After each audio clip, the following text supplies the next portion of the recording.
Let's get some Sleaze from Fram. Oh, in honor of Mick Jagger being on the show.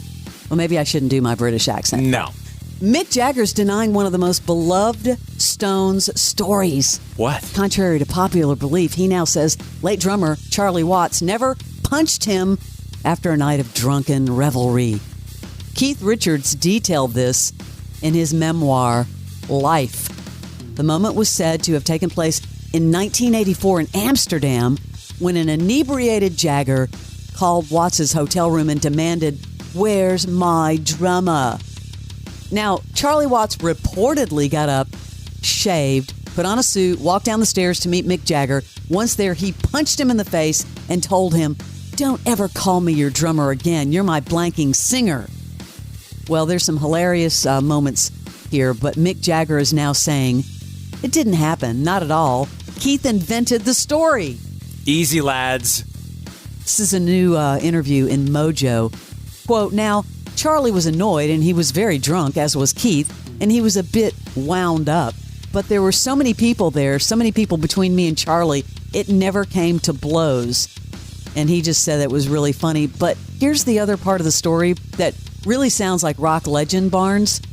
Jagger was also amused to learn of the story where Watts knocked him onto a table of smoked salmon and nearly sent him flying out of an open hotel window. Jagger said, "A table full of smoked salmon? That's a good one. How about I got one for you? I turned into a smoked salmon and dived out the window." How about pro tip? Let's not bring any of that up in the interview. Good? Okay, good. I'm not going to ever bring that up. Have you been watching interview. Beckham on Netflix? Not yet. Oh, it's so good. I know, And don't be mad, but I haven't. I've been getting through it. I didn't know really much about Beckham, and it's fascinating how young he was when he got started. But at one point, they're at a World Cup game. I think it was in the 90s.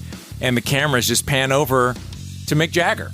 Just like all focused and into it in the audience. And they held on him for like 5 or 6 seconds. You know what's interesting? Did I ever tell you about that Aretha Franklin documentary that's out where she did her gospel record? She's in this old church, and her dad's there and everything, and they pan into the church, and sitting in there in the very back row is a very young Mick Jagger. Dude gets around. He's got pictures all over Atlanta, out with just a baseball cap on, like doing that tourist thing. So did you hear this big news? I mean, this is actually really big news. Guess who's going to be on SNL October 28th? Foo Fighters and comedian Nate Bargatze. I think I'm saying that right, no, right? You know Bargatze? what? Actually, I have the same problem because I look at it and I want to say that. And I started looking and I found him. He posted, he's a funny guy. He posted Yeah, he's really funny. a clip from him in an interview explaining how to say it. It's, like I know Fallon says Bargatze, and like I think that's like New York, like Italian, like you say Bargatze, and then I think our Southern accent has turned it to Bargetzi, and so that's how we say it. And I have no like ties to if someone wants to say it a different way. Did you get the first name right? I get called Nick too sometimes. So Bargetzi doesn't look like Bargetzi. I do follow him on TikTok. He just got signed to a record label here in Nashville, Universal. Funny guy. I mean, bro's going right to hosting SNL. That's a pretty Right to hosting SNL is quick. huge. Yeah. Yeah. This is also big rock news. And we predicted it, Barnes. Or you predicted it. What? U2 extending their Sphere residency. Now, if you couldn't get tickets, well, guess what? You got a second shot now. While it isn't confirmed, the New York Post says the band will add 12 concerts to the 25-show residency. Of course, that was set to end December 16th. They're going to open up more shows. Apparently, they're making, $4 million a show? $4 million. Guaranteed $4 million, whether your ass goes or not. $4 million a show. Now, I often get in trouble for leaking information because I just don't care. You might have heard it from me that soon something on that topic might be in your very near future. That's all I got. What? That's all I can say. He hasn't even told me, folks. It's I have a no idea beautiful what he's day. talking about. You want to know? Yeah, tell me. Look, I'm going to mouth it to you. What? Yes. So just hang tight. Hang with me, people. It's coming. When are we? Not. Move on. Next story. I'm sure Justin Timberlake did not want to hear this. Britney Spears says in her new book, because, now they're kind of releasing excerpts, she had an abortion while dating Justin Timberlake, and it was his idea. She's unwinding. She's saying she would have kept it. She says it was, quote, one of the most agonizing things I've ever experienced in my life.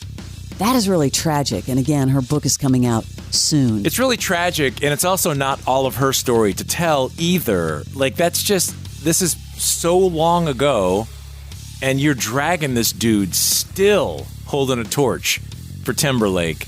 Let the guy go, and don't share your dirty laundry that he didn't sign off on. Well, this is what happens when memoirs come out, and years later, the trauma has been relived, and I feel sorry for her just in general. Everything that she's been through. She has not had a normal life. I feel sorry for her, but again, what good is coming from that? She has so many other stories she can tell. She doesn't need to tell his story. Well, that one is a tragic one. It is a tragic one. And speaking of memoirs, in another excerpt from The Woman in Me, this one I was not shocked. She's saying, and this is Britney Spears again, she's saying that she and her mom, Lynn, would drink daiquiris together as early as 8th grade. For fun, starting when I was in 8th grade, my mom and I would just make the 2.5-hour drive from Kentwood to Biloxi.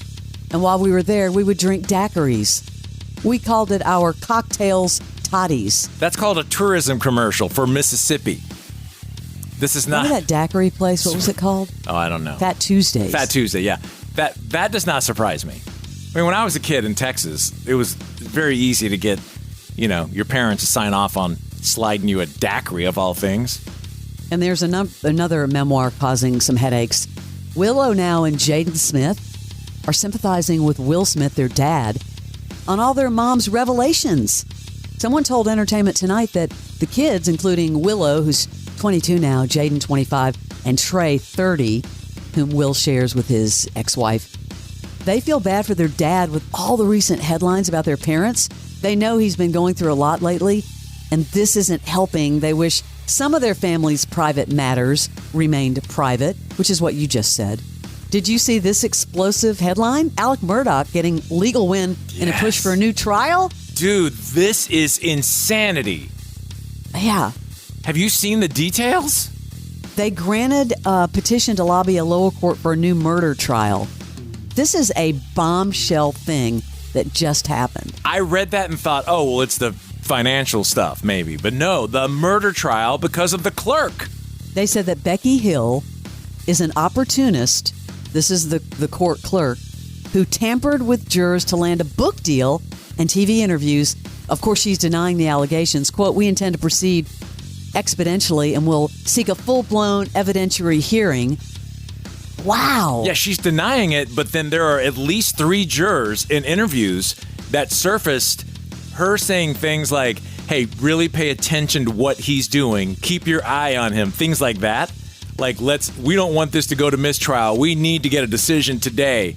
I'm paraphrasing, but things like that. And the jurors have come forward. I don't know why they took so long.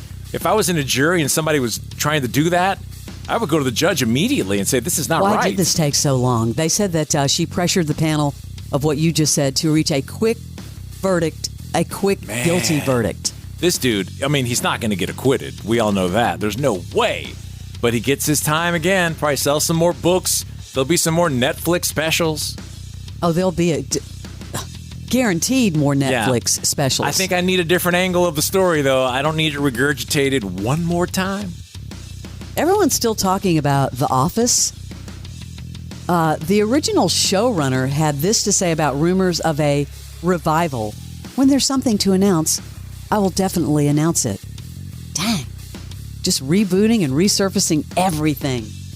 Kind of shocking here, an old clip of Emily Blunt on a British TV show. It's gone viral because it shows her making fun of a restaurant server's weight. Now, in this clip, Emily Blunt is talking about going out to eat at a Chili's with some of the cast and crew of a movie she was filming in Louisiana. This is not Ouch. good. No.